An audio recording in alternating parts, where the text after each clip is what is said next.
The Marvelous Land of Oz by L. Frank Baum. Chapter 11. A Nickel-Plated Emperor. Tip awoke soon after dawn, but the Scarecrow had already risen and plucked, with his clumsy fingers, a double handful of ripe berries from some bushes nearby. These the boy ate greedily, finding them an ample breakfast, and afterward the little party resumed its journey. After an hour's ride, they reached the summit of a hill from whence they espied the city of the Winkies and noted the tall domes of the Emperor's palace rising from the clusters of more modest dwellings. The Scarecrow became greatly animated at this sight and exclaimed, "How delighted I shall be to see my old friend the Tin Woodman again. I hope that he rules his people more successfully than I have ruled mine." "Is the Tin Woodman the Emperor of the Winkies?" asked the horse. "Yes, indeed. They invited him to rule over them soon after the Wicked Witch was destroyed, and as Nick Chopper has the best heart in all the world, I am sure he has proved an excellent and able emperor." "I thought that emperor was the title of a person who rules an empire," said Tip, "and the country of the Winkies is only a kingdom." "Don't mention that to the Tin Woodman," exclaimed the Scarecrow earnestly. "You would hurt his feelings terribly. He is a proud man, and as he has every reason to be, and it pleases him to be termed emperor rather than king." "I'm sure it makes no difference to me," replied the boy. The Sawhorse now ambled forward at a pace so fast that its riders had hard work to stick upon its back, so there was little further conversation until they drew up beside the palace steps. An aged Winkie dressed in a uniform of silver cloth came forward to assist them to alight. Said the Scarecrow to his personage, "Show us at once to your master the Emperor." The man looked from one to another of the party in an embarrassed way, and finally answered, "I fear I must ask you to wait for a time. The Emperor is not receiving this morning." "How's that?" inquired the Scarecrow anxiously. "I hope nothing's happened to him." "Oh, no, nothing serious," returned the man. "But this is His Majesty's day for being polished, and just now his august presence is thickly smeared with putz pomade." "Oh, I see," cried the Scarecrow, greatly reassured. "My friend was ever inclined to be a dandy, and I suppose he is now more proud than ever of his personal appearance." "He is indeed," said the man with a polite bow. "Our mighty emperor has lastly caused himself to be nickel-plated." "Good gracious!" the Scarecrow exclaimed at hearing this. "If his wit bears the same polish, how sparkling it must be! But show us in. I am sure the Emperor will receive us, even in his present state." "The Emperor's state is always magnificent," said the man, "but I will venture to tell him of your arrival, and will receive his commands concerning you." So the party followed the servant into a splendid ante-room, and the Sawhorse ambled awkwardly after them, having no knowledge that a horse might be expected to remain outside. The travelers were at first somewhat awed by their surroundings, and even the Scarecrow seemed impressed as he examined the rich hangings of silver cloth caught up into knots and fastened with tiny silver axes. Upon a handsome center table stood a large silver oil can, richly engraved with scenes from the past adventures of the Tin Woodman, Dorothy, the Cowardly Lion, and the Scarecrow. The lines of the engraving being traced upon the silver and yellow gold. On the walls hung several portraits, that of the Scarecrow seeming to be the most prominent and carefully executed, while the large painting of the famous Wizard of Oz, in the act of presenting the Tin Woodman with a heart, covered almost one entire end of the room. While the visitors gazed at these things in silent admiration, they suddenly heard a loud voice in the next room exclaim, "Well, well, well! What a great surprise!" And then the door burst open and Nick Chopper rushed into their midst and caught the Scarecrow in a close and loving embrace that creased him into many folds and wrinkles. "My dear old friend, my noble comrade," cried the Tin Woodman joyfully, "how delighted I am to meet you once again." And then he released the Scarecrow and held him at arm's length while he surveyed the beloved painted features. But alas, the face of the Scarecrow and many portions of his body bore great blotches of putzmanade, for the Tin Woodman, in his eagerness to welcome his friend, had quite forgotten the condition of his toilet, and had rubbed the thick coating of paste from his own body to that of his comrade. "Dear me," said the Scarecrow dolefully, "what a mess I'm in." "Never mind, my friend," returned the Tin Woodman. "I'll send you to my imperial laundry, and you'll come out as good as new." "Won't I be mangled?" asked the Scarecrow. "No, indeed," was the reply. "But tell me, how came your Majesty here, and who are your companions?" The Scarecrow, with great politeness, introduced Tip and Jack Pumpkinhead, and the latter personage seemed to interest the Tin Woodman greatly. "You are not very substantial, I must admit," said the Emperor, "but you are certainly unusual, and therefore worthy to become a member of our select society." "I thank your Majesty," said Jack humbly. "I hope you are enjoying good health," continued the Woodman. "At present, yes," replied the Pumpkinhead with a sigh, "but I'm in constant terror of the day when I shall spoil." "Nonsense," said the Emperor, but in a kindly, sympathetic tone. "Do not, I beg you, dampen today's sun with the showers of tomorrow, for before your head has time to spoil you can have it canned, and in that way it may be preserved indefinitely." Tip, during this conversation, was looking at the Woodman with undisguised amazement, and noticed that the celebrated Emperor of the Winkies was composed entirely of pieces of tin, neatly soldered and riveted together into the form of a man. He rattled and clanked a little as he moved, but in the main he seemed to be most cleverly constructed, and his appearance was only marred by the thick coating of polishing paste that covered him from head to foot. The boy's intent gaze caused the Tin Woodman to remember that he was not in the most presentable condition, so he begged his friends to excuse him while he retired to his private apartment and allow his servants to polish him. This was accomplished in a short time, and when the Emperor returned, his nickel-plated body shone so magnificently that the Scarecrow heartily congratulated him on his improved appearance. "That nickel plate was, I confess, a happy thought," said Nick, "and it was the more necessary because I had become somewhat scratched during my adventurous experiences. You will observe this engraved star upon my left breast. It not only indicates where my excellent heart lies, but covers very neatly the patch made by the wonderful wizard when he placed that valued organ in my breast with his own skillful hands." "Is your heart, then, a hand organ?" asked the Pumpkinhead curiously. "By no means," responded the Emperor with dignity. "It is, I am convinced, a strictly orthodox heart, although somewhat larger and warmer than most people possess." Then he turned to the Scarecrow and asked, "Are your subjects happy and contented, my dear friend?"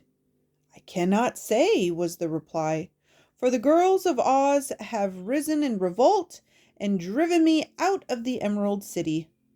"Great goodness!" cried the Tin Woodman. "What a calamity! They surely don't complain of your wise and gracious rule?" "No, but they say it is a poor rule that don't work both ways," answered the Scarecrow. "And these females are also of the opinion that men have ruled the land long enough. So they have captured my city, robbed the treasury of all its jewels, and are running things to suit themselves." "Dear me, what an extraordinary idea!" cried the Emperor, who was both shocked and surprised.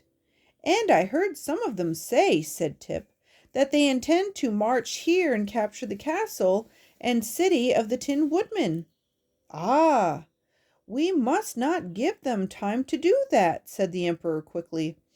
"We will go at once and recapture the Emerald City and place the Scarecrow again upon his throne."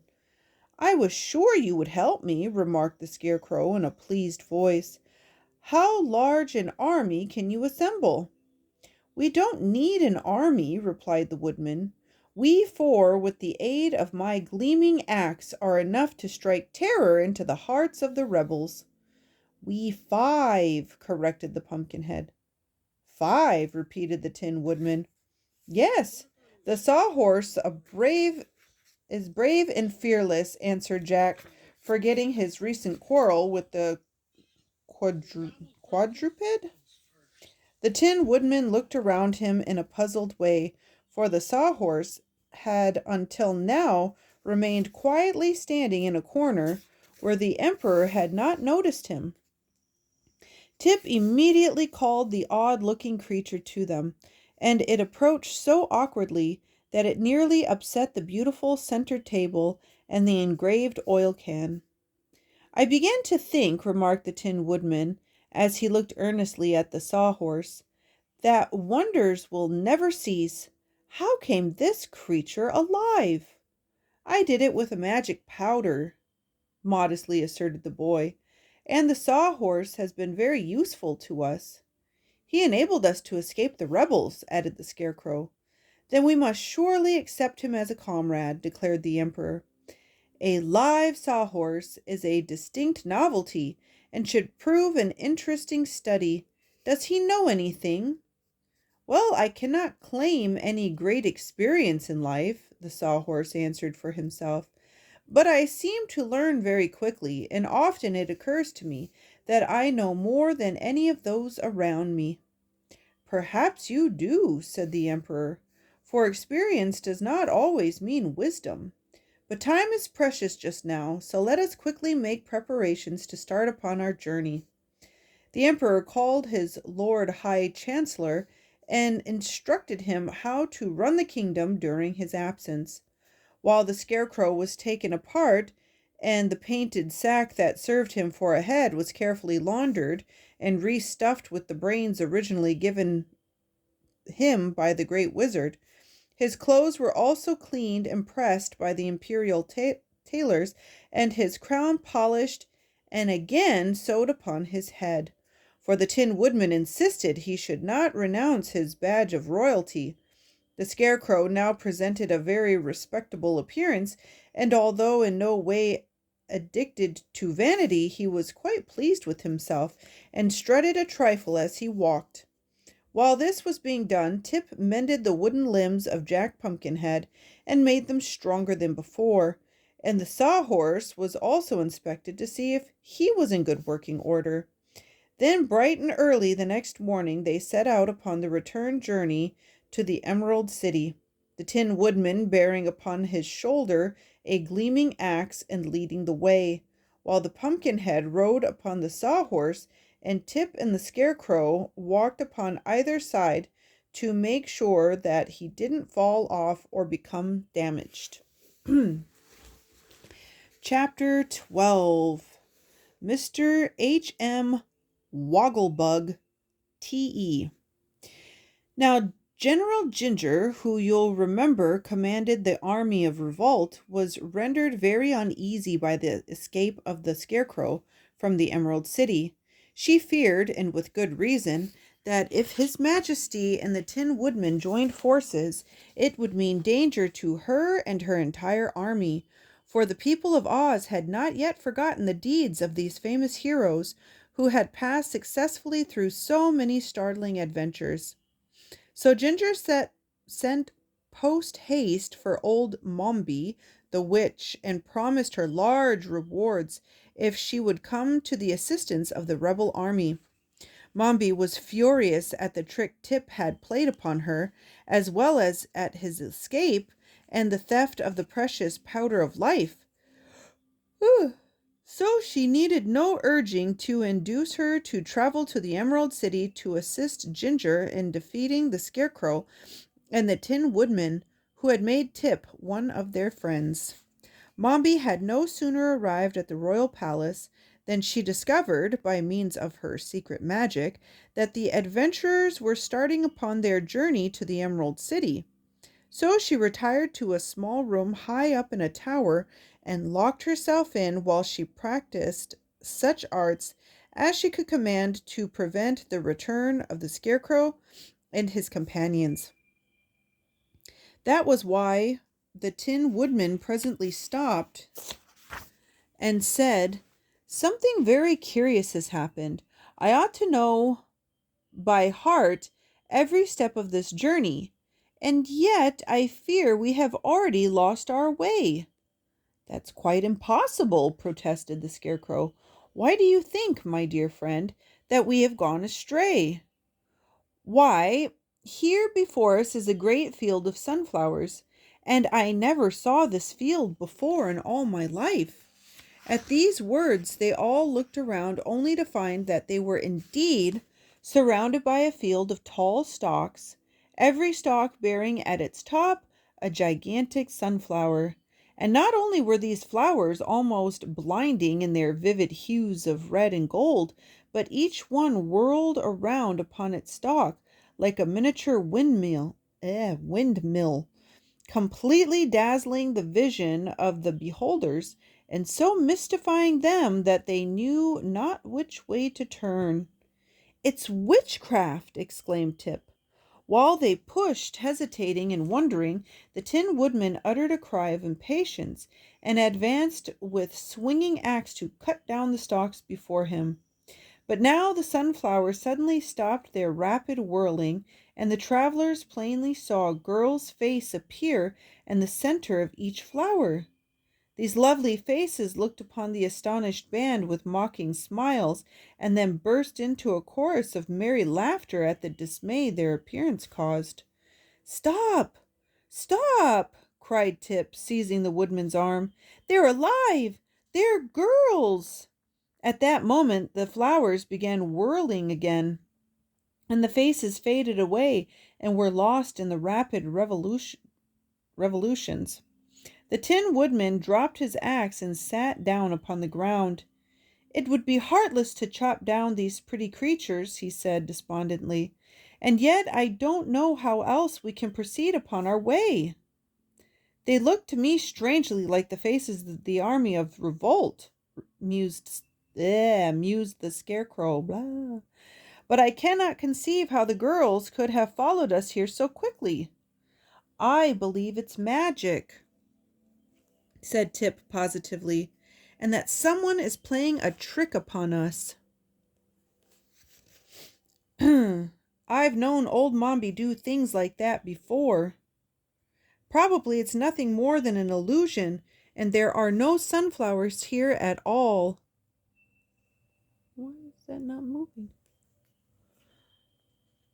"Then let us shut our eyes and walk forward," suggested the woodman. "Excuse me," replied the Scarecrow. "My eyes are not painted shut.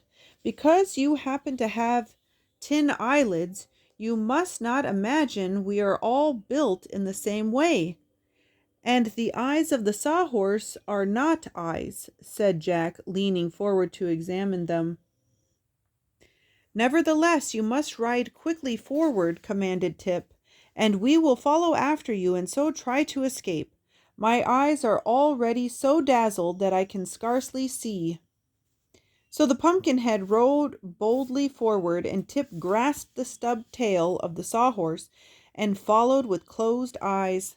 The Scarecrow and the Tin Woodman brought up the rear, and before they had gone many yards, a joyful shout from Jack announced that the way was clear before them. Then all paused to look backward, but not a trace of the field of sunflowers remained. More cheerfully now they proceeded upon their journey. But old Mombi had so changed the appearance of the landscape that they would surely have been lost had not the Scarecrow wisely concluded to take their direction from the sun. For no witchcraft could change the course of the sun, and it was therefore a safe guide. However, other difficulties lay before them. The Sawhorse stepped into a rabbit hole and fell to the ground. The Pumpkinhead was pitched high into the air, and his history would probably have ended at that exact moment had not the Tin Woodman skillfully caught the pumpkin as it descended and saved it from injury. Tip soon had it fitted to the neck again and replaced Jack upon his feet, but the Sawhorse did not escape so easily, for when his leg was pulled from the rabbit hole it was found to be broken short off and must be replaced or repaired before he could go a step further. "This is quite serious," said the Tin Woodman. "If there were trees near by, I might soon manufacture another leg for this animal, but I cannot see even a shrub for miles around. And there are neither fences nor houses in this part of the land of Oz," added the Scarecrow discontentedly. "Then what shall we do?" inquired the boy. "I suppose I must start my brains working," replied His Majesty the Scarecrow. "For experience has taught me that I can do anything if I but take time to think it out." "Let us all think," said Tip, "and perhaps we shall find a way to repair the Sawhorse." So they sat in a row upon the grass and began to think, while the Sawhorse occupied itself by gazing curiously upon its broken limb. "Does it hurt?" asked the Tin Woodman in a soft, sympathetic tone. "Not in the least," returned the Sawhorse, "but my pride is injured to find that my anatomy is so brittle." For a time the little group remained in silent thought. Presently the Tin Woodman raised his head and looked over the fields. "What sort of creature is that which approaches us?" he asked wonderingly. The others followed his gaze and discovered coming toward them the most extraordinary object they had ever beheld. It advanced quickly and noiselessly over the soft grass, and in a few minutes stood before the adventurers and regarded them with an astonishment equal to their own. The Scarecrow was calm under all circumstances. "Good morning," he said politely. The stranger removed his hat with a flourish, bowed very low, and then responded, "Good morning, one and all. I hope you are, as an aggregation, enjoying excellent health. Permit me to present my card." With this courteous speech, it extended a hand toward the Scarecrow, who accepted it, turned it over and over, and handed it with a shake of his head to Tip. The boy read aloud, "Mr. H.M. Wogglebug, T.E." "Dear me!" ejaculated the Pumpkinhead, staring somewhat intently. "How very peculiar!" said the Tin Woodman. Tip's eyes were round and wondering, and the Sawhorse uttered a sigh and turned away its head. "Are you really a Wogglebug?" inquired the Scarecrow. "Most certainly, my dear sir," answered the stranger briskly. "It's is not my name upon the card?" "It is," said the Scarecrow. "But may I ask what H.M. stands for?" "H.M. means highly magnified," returned the Wogglebug proudly. "Oh, I see." The Scarecrow viewed the stranger critically. "And are you, in truth, highly magnified?" "Sir," said the Wogglebug, "I take you for a gentleman of judgment and discernment. Does it not occur to you that I am several thousand times greater than any Wogglebug you ever saw before?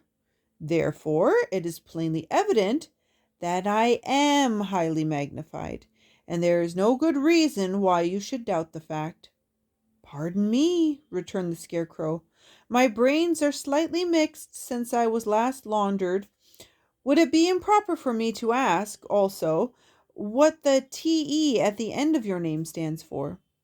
Those letters express my degree, answered the Wogglebug, with a condescending smile. To be more explicit, the initials mean that I am thoroughly educated.